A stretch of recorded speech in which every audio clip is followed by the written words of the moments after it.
ಮಿತ್ರರೇ ನಮಸ್ಕಾರ. ಮಿತ್ರರೇ, ಇರಾನ್ ವಿರುದ್ಧವಾಗಿ ಇಸ್ರೇಲ್ ಮತ್ತು ಅಮೆರಿಕ ಮಾಡ್ತಾ ಇರುವಂತಹ ಯುದ್ಧದಲ್ಲಿ ಒಂದಷ್ಟು ಡ್ರಾಮ್ಯಾಟಿಕ್ ತಿರುವುಗಳು ಕಾಣ್ತಾ ಇದೆ. ಇರಾನ್ನ ಅಧ್ಯಕ್ಷ ಗಲ್ಫ್ ರಾಷ್ಟ್ರಗಳಿಗೆ ಕ್ಷಮೆ ಕೇಳಿದರಲ್ಲ, ಅದಾಗ್ತಿದ್ದ ಹಾಗೆ ಗಲ್ಫ್ ರಾಷ್ಟ್ರಗಳ ಮೇಲಿನ ಇರಾನ್ ದಾಳಿ ದುಪ್ಪಟ್ಟಾಗಿದೆ. UAE ಅಧ್ಯಕ್ಷರು ಬಹಳ ದೊಡ್ಡ ಘೋಷಣೆ ಮಾಡಿದ್ದಾರೆ. ಇದೆಲ್ಲದಕ್ಕಿಂತ ಮುಖ್ಯವಾಗಿ ಇರಾನ್ 6 ತಿಂಗಳ ಯುದ್ಧಕ್ಕೆ ಪ್ರಿಪೇರ್ ಆಗಿದೆ, ಅಷ್ಟೊಂದು ಯುದ್ಧ ಮಾಡುವಂತಹ ಶಕ್ತಿಯನ್ನು ಅವರು ಹೊಂದಿದ್ದಾರೆ, ಆ ರೀತಿಯಾಗಿ ರೆಡಿಯಾಗಿದ್ದಾರೆ ಎನ್ನುವಂತಹ ವರದಿ ಈಗ ಬಹಿರಂಗಗೊಂಡಿದೆ. ಇದು ಅಮೆರಿಕಾಗೆ ಹೊಸ ತಲೆನೋವನ್ನು ತಂದಿಟ್ಟಿದೆ. ಟ್ರಂಪ್ ಮತ್ತೆ ಇರಾನ್ನ ಲೀಡರ್ಶಿಪ್ ಬಗ್ಗೆ ಮಾತನಾಡಿದ್ದಾರೆ. ಅತ್ತ ಕಡೆಯಲ್ಲಿ ಇರಾನ್ನಿಂದ ಟ್ರಂಪ್ಗೂ ಕೂಡ ವಾರ್ನಿಂಗ್ ಹೋಗಿದೆ. ಇದೆಲ್ಲದರ ನಡುವೆ ಇಸ್ರೇಲ್ ಮಾತ್ರ ಬಹಳ ಕ್ಯಾಲ್ಕುಲೇಟಿವ್ ಆಗಿ ಒಂದೊಂದು ಹೆಜ್ಜೆಯನ್ನು ಕೂಡ ಇಡ್ತಾ ಇದೆ. ಈ ಯುದ್ಧದ ಗತಿಯನ್ನೇ ಬದಲಿಸುವಂತಹ ಹೆಜ್ಜೆಯನ್ನ ಈಗ ಇಸ್ರೇಲ್ ಇಟ್ಟಿದೆ. ಇರಾನ್ ಅನ್ನ ಕಂಪ್ಲೀಟ್ ಲಾಕ್ ಮಾಡುವಂತಹ ಕೆಲಸಕ್ಕೆ ಇಸ್ರೇಲ್ ಮುಂದಾಗಿದೆ. ಇರಾನ್ನ ಒಳಗೆ ಇಸ್ರೇಲ್ನ ಅಪ್ಪಣೆ ಇಲ್ಲದೆ ಒಂದು ನೊಣ ಕೂಡ ಎಂಟ್ರಿ ಆಗಬಾರದು, ಅಂತಹ ಒಂದು ಸಿಚುವೇಶನ್ ಕ್ರಿಯೇಟ್ ಮಾಡೋದಕ್ಕೆ ಇಸ್ರೇಲ್ ಮುಂದಾಗ್ತಾ ಇದೆ. ಯುದ್ಧದಲ್ಲಿ ಈ ರೀತಿಯಾದಂತಹ ಸಾಕಷ್ಟು ಮೇಜರ್ ಡೆವಲಪ್ಮೆಂಟ್ಗಳು ನಡೆದಿದ್ದಾವೆ. ಇದೆಲ್ಲದರ ಬಗ್ಗೆ ಈ ವಿಡಿಯೋದಲ್ಲಿ ನಿಮಗೆ ಡೀಟೇಲ್ ಆಗಿ ತಿಳಿಸ್ಕೊಡುವಂತಹ ಪ್ರಯತ್ನ ಮಾಡ್ತೀನಿ. ನೀವು ಈ ವಿಡಿಯೋನ ಕೊನೆವರೆಗೂ ಮಿಸ್ ಮಾಡದೆ ನೋಡಿ. ಇರಾನ್ ವಿರುದ್ಧ ಯುದ್ಧಕ್ಕೆ ಧುಮುಕಿರುವಂತಹ ಅಮೆರಿಕ ಪ್ರತಿನಿತ್ಯವೂ ಕೂಡ ಹೇಳಿಕೆಯನ್ನು ಕೊಡ್ತಲೇ ಇದೆ. ನಾವು ಇರಾನನ್ನು ಮುಗಿಸ್ಬಿಟ್ಟಿದ್ದೀವಿ, 90% ಮುಗಿದು ಹೋಗಿದೆ, 80% ಮುಗಿದು ಹೋಗಿದೆ, ಇನ್ನೇನು ನಮಗೆ ಅಂತಿಮವಾದಂತಹ ಜಯ ಸಿಗೋದೊಂದೇ ಬಾಕಿ ಅನ್ನುವ ಅರ್ಥದಲ್ಲಿ ಅಮೆರಿಕ ಮಾತಾಡ್ತಲೇ ಇದೆ. ಟ್ರಂಪ್ ಅಂತೂ ಎಷ್ಟರವರೆಗೆ ಮುಂದೆ ಹೋಗಿದ್ದಾರೆ ಅಂತಂದ್ರೆ ಇರಾನ್ಗೆ ಪದೇ ಪದೇ ವಾರ್ನಿಂಗ್ ಮಾಡ್ತಾ ಇದ್ದಾರೆ, ನೀವು ಸರೆಂಡರ್ ಆಗಿ, ಅನ್ಕಂಡೀಷನಲ್ ಸರೆಂಡರ್ ಆಗಿ ಅಂತ. ಆದರೆ ಇನ್ನೊಂದು ಕಡೆಯಲ್ಲಿ IRGCಯ ವರದಿಯನ್ನು ಆಧರಿಸಿ ಒಂದು ವರದಿ ಪ್ರಕಟಗೊಂಡಿದೆ. ಅದೇನು ಕೇಳಿದ್ರೆ ಇರಾನ್ 6 ತಿಂಗಳ ಯುದ್ಧಕ್ಕೆ ರೆಡಿಯಾಗಿದೆ. ಅಮೆರಿಕ ಇಸ್ರೇಲ್ ಇದೇ ರೀತಿಯಾಗಿ ಜಂಟಿಯಾಗಿ ಯುದ್ಧ ಮಾಡ್ತಾ ಇದ್ರೂ ಕೂಡ ಇರಾನ್ ಸರೆಂಡರ್ ಆಗೋದಿಲ್ಲ.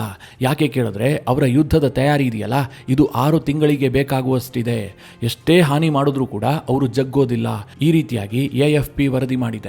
IRGCಯ ವಕ್ತಾರನಾಗಿರುವಂತಹ ಅಲಿ ಮೊಹಮ್ಮದ್ ಸೈನಿಯ ಮಾಹಿತಿಯನ್ನು ಆಧರಿಸಿ ಈ ವರದಿಯನ್ನು ಪ್ರಕಟಿಸಲಾಗಿದೆ. ಮಿತ್ರರೇ, ಇದು ಸಾಧ್ಯ ಇದೆಯಾ? 6 ತಿಂಗಳ ಕಾಲ ಯುದ್ಧವನ್ನ ಮುನ್ನಡೆಸುವಂತಹ ಸಾಮರ್ಥ್ಯ ಇರಾನ್ಗೆ ಇದೆಯಾ ನೋಡಿದ್ರೆ, ನಾವು ಹೊರಗಿನಿಂದ ನಿಂತು ನೋಡಿದ್ರೆ ಖಂಡಿತವಾಗ್ಲೂ ಇಲ್ಲ. ಆದರೆ ಒಳಗೆ ಅವ್ರು ಇನ್ಯಾವ ಅಸ್ತ್ರವನ್ನ ಮುಚ್ಚಿಟ್ಟಿದಾರೋ, ಅದಿನ್ಯಾವ ಬಂಕರ್ನಲ್ಲಿ ಅದೆಂತೆಂತಹ ಅಸ್ತ್ರ ಇದೆಯೋ ಅದೇವರಿಗೆ ಗೊತ್ತು. ಆದರೆ ಇರಾನ್ ಒಂದನ್ನು ಮಾತ್ರ ಜಗತ್ತಿಗೆ ಪ್ರೂವ್ ಮಾಡಿದೆ, ನಾವು ಯಾವುದೇ ಕಾರಣಕ್ಕೂ ಕೂಡ ಸರೆಂಡರ್ ಆಗೋದಿಲ್ಲ, ಬೇಕಾದ್ರೆ ಸಾಯ್ತೀವಿ, ಸಾಯೋದಕ್ಕೆ ನಮಗೆ ಭಯ ಇಲ್ಲ. ಆದರೆ ಅಮೆರಿಕ ಮತ್ತು ಇಸ್ರೇಲ್ ಮುಂದೆ ನಮ್ಮ ತಲೆ ಬಗ್ಗಿಸೋದಿಲ್ಲ ಅನ್ನುವಂಥ ತೀರ್ಮಾನ ಮಾಡಿಬಿಟ್ಟಿದ್ದಾರೆ. ಅದಕ್ಕೋಸ್ಕರವಾಗಿ ಎಷ್ಟೇ ಹೊಡೆದ್ರೂ ಕೂಡ ನಮ್ಮ ಬಳಿಯಲ್ಲಿ ಇನ್ನೂ ಸ್ಟ್ರೆಂತ್ ಇದೆ, ನಾವು ಯುದ್ಧ ಮಾಡ್ತೀವಿ ಅಂತಲೇ ಅವರು ಪದೇ ಪದೇ ಹೇಳ್ತಾ ಇದ್ದಾರೆ. ಈ ಯುದ್ಧದಲ್ಲಿ ಅಮೆರಿಕದ ತಂತ್ರಗಾರಿಕೆಯ ಬಗ್ಗೆ ನನಗೇನಷ್ಟು ನಂಬಿಕೆ ಇಲ್ಲ. ಅವರು ಕೇವಲ ಬಾಯಲ್ಲೇ ಯುದ್ಧ ಮಾಡ್ತಾರೆ. ಅವರ ದಿನಕ್ಕೊಂದು ಸ್ಟೇಟ್ಮೆಂಟ್ಗಳು ಬರ್ತಾವಲ್ಲ, ಅದರಲ್ಲೇ ಅವರ ಸಾಮರ್ಥ್ಯ, ಅವರ ಮೇಲಿದ್ದಂತಹ ನಂಬಿಕೆ ಎಲ್ಲವೂ ಹುಸಿಗೊಳ್ಳುವಂತೆ ಮಾಡ್ತಾ ಇದೆ. ಆದರೆ ಈ ಯುದ್ಧದಲ್ಲಿ ಬಹಳ ಟ್ಯಾಕ್ಟಿಕಲ್ ಆಗಿ ಮೂವ್ ಆಗ್ತಾ ಇರೋದು ಇಸ್ರೇಲ್ ಮಾತ್ರ. ಅವರು ತುಂಬಾ ಲೆಕ್ಕಾಚಾರ ಹಾಕಿಯೇ ಮುಂದಿನ ಹೆಜ್ಜೆಗಳನ್ನು ಇಡ್ತಾ ಇದ್ದಾರೆ. ಇತ್ತೀಚಿನ ಕೆಲ ದಾಳಿಗಳನ್ನು ನೋಡಿದ್ರೆ ಇರಾನ್ನ ಎಲ್ಲಾ ಹಾದಿಯನ್ನು ಇಸ್ರೇಲ್ ಬಂದ್ ಮಾಡ್ತಾ ಇರೋದು ನಿಮಗೆ ಪಕ್ಕಾ ಆಗಿ ಹೋಗುತ್ತೆ. ಉದಾಹರಣೆಗೆ ಹೇಳ್ತೀನಿ, ಈ ಹಿಂದೆ ಇಸ್ರೇಲ್ ಇರಾನ್ನಲ್ಲಿ ಏನನ್ನ ಟಾರ್ಗೆಟ್ ಮಾಡ್ತಾ ಇತ್ತು? ಮುಖ್ಯವಾಗಿ IRGC. ಯಾಕೆಂತಂದ್ರೆ IRGC ವೀಕ್ ಆಯಿತು ಅಂತಂದ್ರೆ ಇಸ್ರೇಲ್ನ ಗೆಲುವು ಕಟ್ಟಿಟ್ಟ ಬುತ್ತಿ. ಹೀಗಾಗಿ ಅವರು ಆರಂಭದಿಂದಲೂ ಕೂಡ IRGCಯನ್ನು ಟಾರ್ಗೆಟ್ ಮಾಡಿದ್ರು, ಅದರ ಟಾಪ್ ಲೆವೆಲ್ನ ಕಮಾಂಡರ್ಗಳನ್ನು ಮುಗಿಸ್ಬಿಟ್ರು, IRGCಯನ್ನು ಕಂಪ್ಲೀಟ್ ಆಗಿ ಸದೆ ಬಡಿಯೋದಕ್ಕೆ ಯತ್ನ ಮಾಡಿದ್ರು. ಜೊತೆಗೆ ಮಿಲಿಟರಿ ಇನ್ಸ್ಟಾಲೇಷನ್ಗಳನ್ನು ಕೂಡ ಹಿಟ್ ಮಾಡಿದ್ರು. ಹಾಗೆ ಲೀಡರ್ಶಿಪ್ ಅನ್ನು ಕೂಡ ಟಾರ್ಗೆಟ್ ಮಾಡಿದ್ರು. ಅದು ಪೊಲಿಟಿಕಲ್ ಲೀಡರ್ಶಿಪ್ ಇರಬಹುದು, ಜೊತೆಗೆ ಮಿಲಿಟರಿ ಲೀಡರ್ಶಿಪ್ ಇರಬಹುದು. ಇಬ್ಬರನ್ನೂ ಟಾರ್ಗೆಟ್ ಮಾಡಿ ಇಸ್ರೇಲ್ ಮುಗಿಸುವಂತಹ ಕೆಲಸವನ್ನ ಮಾಡ್ತು.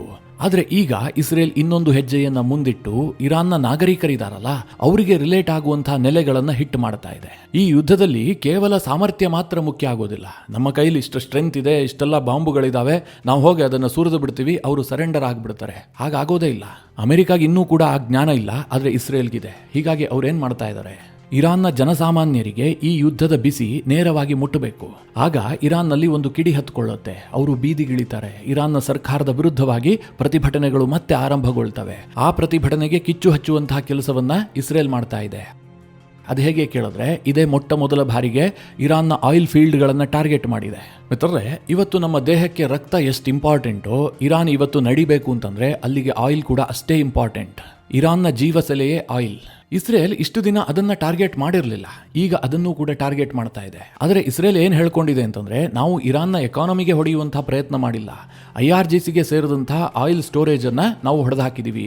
ಯಾಕೆ ಕೇಳಿದ್ರೆ ಅದರಲ್ಲಿ ಮಿಸೈಲ್ ಫ್ಯೂಯಲ್ ಸ್ಟೋರೇಜ್ ಮಾಡಿದ್ರು, ಯುದ್ಧಕ್ಕೆ ಬೇಕಾಗುವಂತಹ ಇಂಧನವನ್ನ ಅವರು ಸ್ಟಾಕ್ ಮಾಡಿದ್ರು.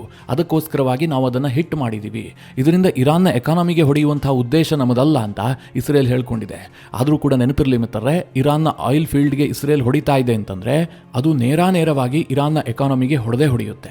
ಟೆಹರಾನ್ನಲ್ಲಿರುವಂತಹ ತೈಲ ಡಿಪೋಗೆ ಇಸ್ರೇಲ್ ಹೊಡಿತಲ್ಲ, ಅದಾದ ಬಳಿಕ ಅಲ್ಲಿ ಎದ್ದಂತಹ ಬೆಂಕಿಯನ್ನ ನೋಡಿದ್ರೆ ಗಾಬರಿ ಆಗತ್ತೆ. ಕಳೆದ ರಾತ್ರಿ ದಾಳಿ ನಡೆದಿರೋದು, ಈಗ ನಾನು ವಿಡಿಯೋ ರೆಕಾರ್ಡ್ ಮಾಡ್ತಾ ಇದ್ದೀನಲ್ಲ, ಈ ತಕ್ಷಣದವರೆಗೂ ಕೂಡ ಆ ಬೆಂಕಿ ಉರಿತಾನೆ ಇದೆ. ಅದನ್ನು ನಂದಿಸೋದಕ್ಕಾಗಿಲ್ಲ. ಆ ಪ್ರಮಾಣದಲ್ಲಿ ಬೆಂಕಿಯ ಅಲೆ ಏಳ್ತಾ ಇದೆ. ಹಾಗೆ ನಾರ್ತ್ ಟೆಹರಾನ್ನಲ್ಲಿರುವಂತಹ ಅಗ್ದಾಸಿಯಾ ಡಿಪೋಗೂ ಕೂಡ ಇಸ್ರೇಲ್ ಬೆಂಕಿ ಹಚ್ಚಿದೆ, ಅಂದ್ರೆ ಅದರ ಮೇಲೆ ಹಿಟ್ಟು ಮಾಡಿದೆ. ಒಂದು ಕಡೆ ಈ ರೀತಿಯಾಗಿ ದಾಳಿ ಮಾಡ್ತಾ ಇದ್ರೆ, ಇನ್ನೊಂದು ಕಡೆ ಇರಾನ್ನ ಏರ್ಪೋರ್ಟ್ಗಳನ್ನು ಕೂಡ ಇಸ್ರೇಲ್ ನಿರಂತರವಾಗಿ ಟಾರ್ಗೆಟ್ ಮಾಡಿ ಹಿಟ್ಟು ಮಾಡ್ತಾ ಇದೆ. ಟೆಹರಾನ್ನಲ್ಲಿರುವಂತಹ ಮೆಹರ್ಬಾದ್ ಇಂಟರ್ನ್ಯಾಷನಲ್ ಏರ್ಪೋರ್ಟ್ನ ಒಂದು ಚಿತ್ರವನ್ನು ನೋಡಿದ್ರೆ ಗಾಬರಿ ಹುಟ್ಟಿಸುವ ಹಾಗಿದೆ. ಯಾಕೆ ಅಂತಂದ್ರೆ ಇಸ್ರೇಲ್ ದಾಳಿಯಲ್ಲಿ ಮೆಹರ್ಬಾದ್ ವಿಮಾನ ನಿಲ್ದಾಣದಲ್ಲಿ ನಿಂತಿದ್ದಂತಹ 17 ವಿಮಾನಗಳು ಭಸ್ಮ ಆಗಿ ಹೋಗಿದ್ದಾವೆ. ಅದರ ಪಾರ್ಟ್ಸ್ಗಳೆಲ್ಲ ಚಲ್ಲಾಪಿಲ್ಲಿಯಾಗಿ ಬಿದ್ದಿರೋದು ಸ್ಯಾಟಲೈಟ್ ಇಮೇಜ್ನಲ್ಲಿ ಕಾಣ್ತಾ ಇದೆ.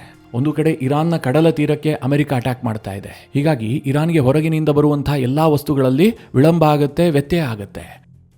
ಇನ್ನೊಂದು ಕಡೆಯಲ್ಲಿ ಏರ್ಪೋರ್ಟ್ಗಳನ್ನು ಕೂಡ ಇಸ್ರೇಲ್ ಹಾನಿ ಮಾಡ್ತಿರೋದ್ರಿಂದಾಗಿ ಹೊರಗಿನಿಂದ ಇರಾನ್ಗೆ ಏನೂ ಬರೋದಿಲ್ಲ.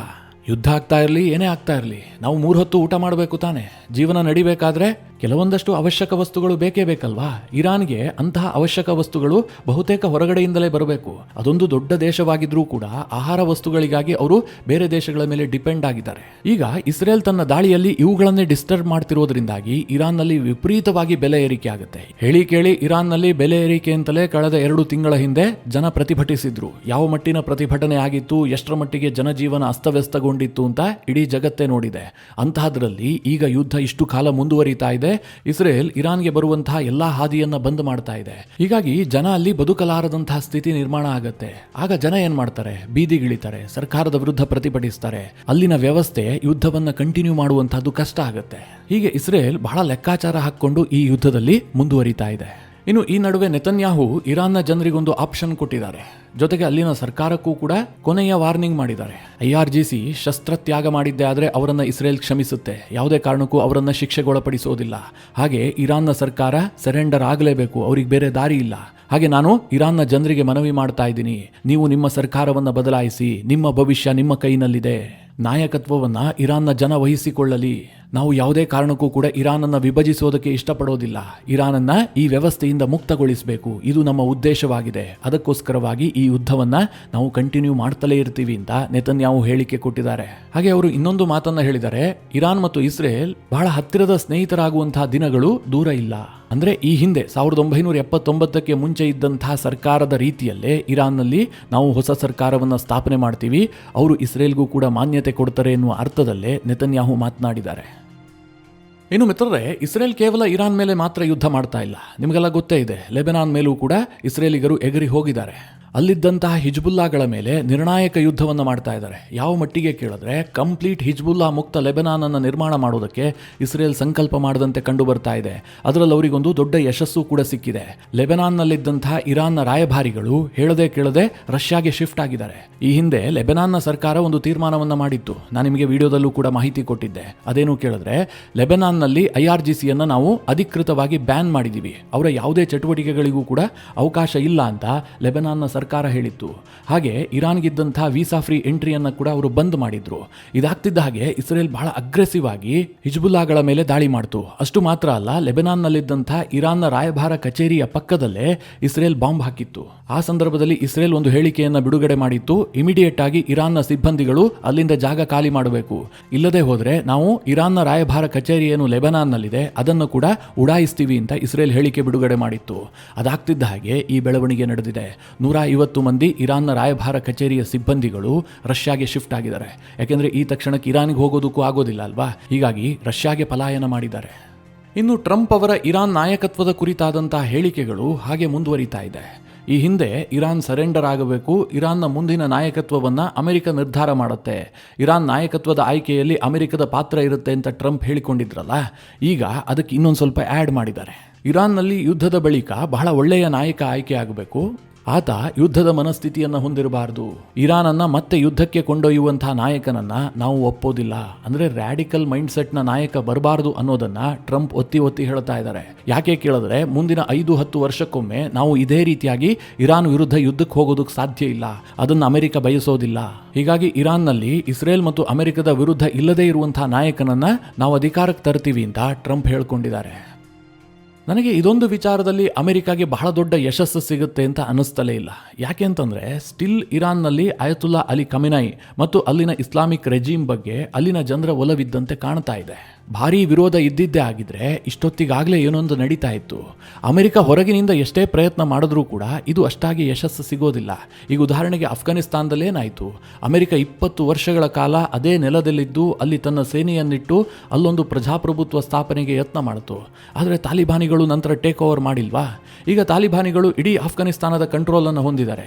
ಯಾಕೆ ಅಂತಂದರೆ ಅಲ್ಲಿನ ಜನರಿಗೆ ತಾಲಿಬಾನ್ ಆಡಳಿತ ಇಷ್ಟ ಆಗುತ್ತೆ ಹೊರತು ಅಮೆರಿಕದ ಕೈಗೊಂಬೆ ಸರ್ಕಾರ ಇಷ್ಟ ಆಗೋದಿಲ್ಲ. ಯಾಕೆ ಅಂತಂದರೆ ಪ್ರತಿಯೊಬ್ಬರೂ ಕೂಡ ತನ್ನ ದೇಶದ ಸಾರ್ವಭೌಮತ್ವವನ್ನು ಇಷ್ಟಪಡ್ತಾರೆ. ಅಮೆರಿಕಾಗೆ ಜಿ ಹುಜೂರ್ ಅನ್ನುವಂತಹ ನಾಯಕನನ್ನ ಇರಾನ್ನ ಜನ ಕೂಡ ಇಷ್ಟಪಡೋದಿಲ್ಲ, ಹಾಗೆ ಅಫ್ಘಾನಿಸ್ತಾನದ ಜನವೂ ಕೂಡ ಈ ಹಿಂದೆ ಇಷ್ಟಪಟ್ಟಿರಲಿಲ್ಲ. ಆದರೆ ಟ್ರಂಪ್ ಎಂಬ ಹುಂಬನಿಗೆ ಇದು ಅರ್ಥ ಆಗ್ತಾ ಇಲ್ಲ. ಪದೇ ಪದೇ ಹೇಳಿಕೆ ಕೊಡ್ತಾ ಇದ್ದಾರೆ, ನಾವು ನಾಯಕನನ್ನ ಆಯ್ಕೆ ಮಾಡ್ತೀವಿ, ನಮ್ಮ ಅಣತಿಯಂತೆ ನಡೀತಾನೆ. ಟ್ರಂಪ್ ಈ ಯುದ್ಧದಲ್ಲಿ ಇನ್ನೊಂದು ರೀತಿಯಲ್ಲಿ ಇದನ್ನು ಮಾಡಿದರೆ ಯಶಸ್ಸು ಸಿಗ್ತಿತ್ತೇನೋ. ಅಂದರೆ ಮೇಲ್ನೋಟಕ್ಕೆ ಅಮೆರಿಕದ ಫ್ರೆಂಡ್ಲಿ ಅಲ್ಲದಂತಹ, ಒಳಗೊಳಗೆ ಅಮೆರಿಕಾಗೆ ಸಪೋರ್ಟಿವ್ ಆಗಿರುವಂತಹ, ಅಂದರೆ ಅಮೆರಿಕದ ವಿರುದ್ಧ ತೀರ್ಮಾನ ಕೈಗೊಳ್ಳದಂತಹ ನಾಯಕನನ್ನ ಅಧಿಕಾರಕ್ಕೆ ತರಬಹುದಿತ್ತು. ಅದು ಜನಸಾಮಾನ್ಯರಿಗೆ ರೀಚ್ ಆಗಬಾರ್ದು. ಆದರೆ ಟ್ರಂಪ್ ಓಪನ್ ಆಗಿ ಘೋಷಣೆ ಮಾಡಿಬಿಟ್ಟು ನಮ್ಮವನನ್ನು ತಂದು ಕೂರಿಸ್ತೀನಿ ಅಂತ ಹೇಳ್ತಾ ಇದ್ದಾರೆ. ಅದಕ್ಕೆ ಇರಾನ್ ಖಂಡಿತವಾಗ್ಲೂ ಒಪ್ಪಲ್ಲ, ಅದು ಸಾಧ್ಯನೂ ಆಗಲ್ಲ. ಇನ್ನು ಈ ನಡುವೆ ಟ್ರಂಪ್ ಅವರ ಸಿಟ್ಟು ಯುಕೆಯ ಮೇಲೆ ದಿನೇ ದಿನೇ ಹೆಚ್ಚಾಗ್ತಾ ಇದೆ. ಯಾವ ಹಂತಕ್ಕೆ ಬಂದಿದೆ ಅಂತಂದ್ರೆ ಯುಕೆಯ ಪ್ರಧಾನಿಯನ್ನ ಓಪನ್ ಆಗಿ ಬಹಳ ಲೇವಡಿ ಮಾಡಿಬಿಟ್ಟಿದ್ದಾರೆ. ಟ್ರಂಪ್ ವಿದೇಶಿ ನಾಯಕರನ್ನ ವ್ಯಂಗ್ಯ ಮಾಡೋದೇನು ಹೊಸ ವಿಚಾರ ಅಲ್ಲ, ಆದರೆ ಯುಕೆಯ ಬಗ್ಗೆ ಟ್ರಂಪ್ ಆಡಿದಂತಹ ಮಾತಿನ ಕಾರಣದಿಂದಾಗಿ ಇದಕ್ಕೆ ಪ್ರಾಮುಖ್ಯತೆ ಬಂದಿದೆ. ಅಷ್ಟಕ್ಕೂ ಆಗಿದ್ದೇನು ಕೇಳಿದ್ರೆ, ಟ್ರಂಪ್ ಒಂದು ಪೋಸ್ಟ್ ಮಾಡ್ತಾರೆ. ಅದರಲ್ಲಿ ಅವ್ರು ಹೇಳ್ತಾರೆ, ಒಂದು ಕಾಲದ ಮಹಾನ್ ಮಿತ್ರ ರಾಷ್ಟ್ರ ಯುಕೆ ಬಹುಶಃ ಅತಿ ದೊಡ್ಡ ಮಿತ್ರನೂ ಇರಬಹುದು. ಈಗ ಮಧ್ಯಪ್ರಾಚ್ಯದ ಯುದ್ಧಕ್ಕೆ 2 ಏರ್ಕ್ರಾಫ್ಟ್ ಕ್ಯಾರಿಯರನ್ನು ಕಳುಹಿಸುವ ಬಗ್ಗೆ ಯೋಚನೆ ಮಾಡ್ತಾ ಇದೆ. ಆದರೆ ಕಿಯರ್ ಸ್ಟಾರ್ಮರ್ ಅವರೇ, ಈಗ ನಮಗೆ ಅದರ ಅವಶ್ಯಕತೆ ಇಲ್ಲ. ನಾವು ಇದನ್ನು ನೆನಪಿನಲ್ಲಿ ಇಟ್ಕೊಳ್ತೇವೆ. ನಾವು ಈಗಾಗಲೇ ಇರಾನ್ ಯುದ್ಧವನ್ನು ಗೆದ್ದಿದ್ದೀವಿ. ಗೆದ್ದ ನಂತರ ನೀವು ಯುದ್ಧವನ್ನು ಸೇರುವ ಅಗತ್ಯತೆ ಇಲ್ಲ. ಟ್ರಂಪ್ ಈ ರೀತಿಯಾಗಿ ಪೋಸ್ಟ್ ಮಾಡಿದ್ದಾರೆ. ಅಂದರೆ ಮೊದಲನೇದಾಗಿ ನಾವು ಇರಾನ್ ಯುದ್ಧವನ್ನು ಗೆದ್ದು ಬಿಟ್ಟಿದ್ದೀವಿ ಅಂತ ಟ್ರಂಪ್ ಘೋಷಣೆ ಮಾಡಿದ್ರು. ಅದು ಬಿಡಿ, ಬೇರೆ ವಿಚಾರ. ಇನ್ನೊಂದು ಕಡೆ ಅವರು ಹೇಳ್ತಾರೆ, ಒಂದು ಕಾಲದ ಮಹಾನ್ ಮಿತ್ರ ಅಂತ. ಅಂದರೆ ಯುಕೆ ಈಗ ಅಮೆರಿಕಾಗೆ ಮಿತ್ರ ಅಲ್ಲ ಅನ್ನುವ ರೀತಿಯಲ್ಲಿ ಟ್ರಂಪ್ ಟ್ವೀಟ್ ಮಾಡಿದ್ದಾರೆ. ಯಾಕೆ ಟ್ರಂಪ್ಗೆ ಯುಕೆಯ ಮೇಲೆ ಇಷ್ಟೊಂದು ಸಿಟ್ಟು ಕೇಳಿದ್ರೆ, ಇದು ಡಿಯೋಗೋ ಗಾರ್ಸಿಯಾದಿಂದ ಆರಂಭಗೊಂಡಿದ್ದು. ಇರಾನ್ ಮೇಲೆ ಯುದ್ಧ ಮಾಡೋದಕ್ಕೆ ಮುಂಚೆ ಅಮೆರಿಕ ಡಿಯೋಗೋ ಗಾರ್ಸಿಯಾ ಏರ್ಬೇಸ್ ಅನ್ನು ಬಯಸಿತ್ತು. ಆಗ ಯುಕೆ ಅದಕ್ಕೆ ತಡೆ ಹಿಡಿದಿತ್ತು. ಅಲ್ಲಿಂದ ಕಿಯರ್ ಸ್ಟಾರ್ಮರ್ ಮತ್ತು ಟ್ರಂಪ್ ನಡುವೆ ಒಂದು ಗುದ್ದಾಟ ಶುರುವಾಯಿತು. ಅದು ಈಗ ಈ ಹಂತಕ್ಕೆ ಬಂದು ನಿಂತಿದೆ. ನಾವಿದನ್ನು ನೆನಪಿನಲ್ಲಿ ಇಟ್ಕೊಳ್ತೀವಿ ಅಂತ ಟ್ರಂಪ್ ಟಾಂಗ್ ಕೊಟ್ಟಿದ್ದೀಯಲ್ಲ, ಮುಂದಿನ ದಿನಗಳಲ್ಲಿ ಯುಕೆ ಮತ್ತು ಅಮೆರಿಕದ ಸಂಬಂಧದಲ್ಲಿ ಕೊಂಚ ಬಿರುಕು ಮೂಡಿದ್ರೂ ಕೂಡ ಆಶ್ಚರ್ಯ ಇಲ್ಲ. ಟ್ರಂಪ್ ಗೊತ್ತಲ್ಲ ನಿಮಗೆ, ಎಷ್ಟು ಇಂಪಾರ್ಟೆಂಟ್ ಸಂಬಂಧವಾದರೂ ಯಾವಾಗ ಬೇಕಾದರೂ ಬಲಿ ಕೊಡ್ತಾರೆ. ಅವ್ರ ಈಗೋಗೆ ಹರ್ಟ್ ಆಯಿತು ಅಂತಂದರೆ ಅದು ಅಮೆರಿಕದ ಹಿತಾಸಕ್ತಿಗೆ ಇಂಪಾರ್ಟೆಂಟಾ ಇಲ್ವಾ, ಅದು ಯಾವುದನ್ನು ಟ್ರಂಪ್ ನೋಡೋದಿಲ್ಲ. ಇನ್ನು ಟ್ರಂಪ್ ಕುರಿತಾಗಿ ಇರಾನ್ನಿಂದ ನಿರಂತರವಾಗಿ ಹೇಳಿಕೆ ಬರ್ತಾ ಇದೆ. ಈ ಹಿಂದೆ ಖಮೆನಾಯಿನ ರೈಟ್ ಹ್ಯಾಂಡ್ ಆಗಿದ್ದಂಥ ಅಲಿ ಲಾರಿಜಾನಿ ಒಂದು ಸ್ಟೇಟ್ಮೆಂಟ್ ಕೊಟ್ಟಿದ್ದಾರೆ. ಇರಾನ್ ಯಾವುದೇ ಕಾರಣಕ್ಕೂ ಕೂಡ ಸರೆಂಡರ್ ಆಗೋದಿಲ್ಲ, ಟ್ರಂಪ್ ಅನ್ನ ಕೂಡ ನಾವು ಬಿಡೋದಿಲ್ಲ, ಇದು ನಮ್ಮ ಪ್ರತಿಜ್ಞೆ ಅಂತ ಅವ್ರು ಹೇಳಿದ್ದಾರೆ. ಹಾಗೆ ಅವ್ರು ಇನ್ನೊಂದು ಮಾತು ಹೇಳಿದ್ದಾರೆ, ಟ್ರಂಪ್ ವೆನಿಜುವೆಲಾದಲ್ಲಿ ಸಿಕ್ಕಂತಹ ರುಚಿಯನ್ನ ಕಂಡು ಇರಾನ್ ಮೇಲೆ ಯುದ್ಧಕ್ಕೆ ಬಂದರು. ವೆನಿಜುವೆಲಾದಲ್ಲಿ ಆದಂತೆ ಇರಾನ್ನಲ್ಲೂ ಆಗತ್ತೆ ಅನ್ನುವಂಥ ಉತ್ಸಾಹದಲ್ಲಿ ಅವರು ಯುದ್ಧಕ್ಕೆ ಎಂಟ್ರಿ ಆದರು. ಆದರೆ ಇರಾನ್ ವೆನಿಜುವೆಲಾ ಅಲ್ಲ. ಇದು ಅರ್ಥ ಆಗುವಷ್ಟರಲ್ಲಿ ಟ್ರಂಪ್ ಇರಾನ್ನಲ್ಲಿ ಟ್ರ್ಯಾಪ್ ಆಗಿದ್ದಾರೆ ಅಂತ ಅಲಿ ಲಾರಿಜಾನಿ ಸ್ಟೇಟ್ಮೆಂಟ್ ಕೊಟ್ಟಿದ್ದಾರೆ. ಇದೆಲ್ಲದರ ನಡುವೆ UAE ಫಸ್ಟ್ ಟೈಮ್ ಇರಾನ್ ಅನ್ನ ತನ್ನ ಶತ್ರು ಅಂತ ಘೋಷಣೆ ಮಾಡಿದೆ. ಇಷ್ಟು ದಿನ ನೆರೆಯ ದೇಶ ಅಂತಷ್ಟೇ ಹೇಳ್ತಾ ಇದ್ರು. ಇರಾನ್ ನಮ್ಮ ಶತ್ರು ಅಂತ ಯಾವತ್ತೂ ಕೂಡ UAE ಹೇಳ್ಕೊಂಡಿರಲಿಲ್ಲ.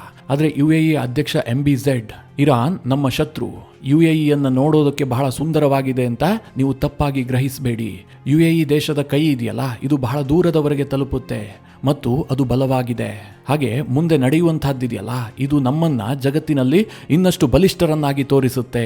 ಹೀಗಂತ UAE ಅಧ್ಯಕ್ಷರು ಒಂದು ದೊಡ್ಡ ಸ್ಟೇಟ್ಮೆಂಟ್ ಅನ್ನ ಕೊಟ್ಟಿದ್ದಾರೆ. ಇದರ ಅರ್ಥ ಏನು ಕೇಳಿದ್ರೆ, ಯುದ್ಧದಲ್ಲಿ ನಾವು ಕೂಡ ಇಳಿತೀವಿ. ಈ ಯುದ್ಧದಲ್ಲಿ ಕೇವಲ UAE ಡಿಫೆನ್ಸಿವ್ ಆಗಿರೋದಿಲ್ಲ, ಅಫೆನ್ಸಿವ್ ಕೂಡ ಆಗತ್ತೆ ಅನ್ನೋದನ್ನ ಅವರ ಸ್ಟೇಟ್ಮೆಂಟೇ ಸೂಚಿಸ್ತಾ ಇದೆ.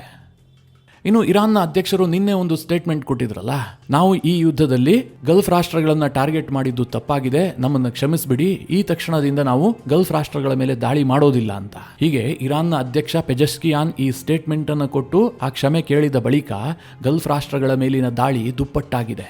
ಮತ್ತೆ ದುಬೈನ ಏರ್ಪೋರ್ಟ್ಗೆ ಇರಾನ್ನ ಡ್ರೋನ್ ಬಂದು ಹಿಟ್ ಆಗಿದೆ. ರಿಯಾದ್, ದೋಹಾ, ಕುವೈತ್ ಈ ಎಲ್ಲ ಭಾಗದಲ್ಲೂ ಕೂಡ ದಾಳಿಗಳಾಗಿದ್ದಾವೆ. ಇರಾನ್ನಿಂದ ನಿರಂತರವಾಗಿ ಡ್ರೋನ್ಗಳು ಮತ್ತು ಮಿಸೈಲ್ಗಳು ಬರ್ತಲೇ ಇದ್ದಾವೆ. ಅಲ್ಲಿಗೆ ಒಂದು ಅರ್ಥ ಮಾಡ್ಕೊಳ್ಳಿ, ಇರಾನ್ನ ನಾಯಕತ್ವ ಹೇಳಿದ ಮಾತನ್ನ ಇರಾನ್ನ ಸೇನೆ ಕೇಳ್ತಾ ಇಲ್ಲ. ಕಂಪ್ಲೀಟ್ ಇರಾನ್ನ ಕಂಟ್ರೋಲ್ ಅಲ್ಲಿನ IRGCಯ ಕೈಗೆ ಬಂದುಬಿಟ್ಟಿದೆ. ಈ ಕಾರಣದಿಂದ ಈ ಯುದ್ಧಕ್ಕೆ ಬ್ರೇಕ್ ಹಾಕುವಂತದ್ದು ಯಾರೋ ಒಬ್ಬರ ಕೈಲಿ ಇಲ್ಲ ಅನ್ನುವಂಥದ್ದು ಸ್ಪಷ್ಟ ಆಗ್ತಾ ಇದೆ. ಇದೆಲ್ಲದರ ನಡುವೆ ಇರಾನ್ ಕಡೆಯಿಂದ ಇನ್ನೊಂದು ಮಾಹಿತಿ ಬರ್ತಾ ಇದೆ. ಮುಂದಿನ 24 ಗಂಟೆಗಳಲ್ಲಿ ಯಾರು ಮುಂದಿನ ಸರ್ವೋಚ್ಚ ನಾಯಕ ಅನ್ನೋದ್ರ ಬಗ್ಗೆ ಅಂತಿಮವಾದಂಥ ಘೋಷಣೆ ಆಗುವ ಸಾಧ್ಯತೆಗಳಿದಾವೆ. ಅದಕ್ಕೋಸ್ಕರವಾಗಿ ಇರಾನ್ನ ಅಸೆಂಬ್ಲಿ ಆಫ್ ಎಕ್ಸ್ಪರ್ಟ್ನ ಇನ್ನೊಂದು ಸುತ್ತಿನ ಸಭೆ ಇದೆ. ಹೀಗಂತ ಅಯತೊಲ್ಲಾ ಮೊಜ್ರಾಫಾರಿ ಇವರು ಕೂಡ ಅಸೆಂಬ್ಲಿ ಆಫ್ ಎಕ್ಸ್ಪರ್ಟ್ನ ಸದಸ್ಯ. ಅವರು ಹೇಳಿಕೆ ಕೊಟ್ಟಿದ್ದಾರೆ ಅಂತ ಇರಾನ್ನ ಪತ್ರಿಕೆಗಳು ವರದಿ ಮಾಡಿದವೆ. ಈಗಾಗಲೇ ಒಂದು ಸಭೆ ನಡೆದಿತ್ತು. ಅಲ್ಲಿ ಅಯತುಲ್ಲಾ ಅಲಿ ಖಮೇನಿನ ಪುತ್ರ ಮೊಜ್ತಾಬಾ ಖಮೇನಿಯನ್ನ ಆಯ್ಕೆ ಮಾಡಲಾಗಿತ್ತು. ಆದರೆ ಅದಕ್ಕೆ ಬಹಳ ವಿರೋಧವೂ ಕೂಡ ವ್ಯಕ್ತವಾಗಿತ್ತು. 14 ಮಂದಿ ಅಸೆಂಬ್ಲಿ ಆಫ್ ಎಕ್ಸ್ಪರ್ಟ್ನ ಸದಸ್ಯರು ಗೈರಾಗಿದ್ರು. ಹಾಗೆ IRGC ಏನ್ ಬಯಸಿತ್ತು ಅಂತಂದ್ರೆ ತಾನು ಸೂಚಿಸಿದವರನ್ನ ಮುಂದಿನ ನಾಯಕನನ್ನಾಗಿ ಮಾಡಬೇಕು ಅಂತ IRGC ಪಟ್ಟು ಹಿಡಿದಿತ್ತು.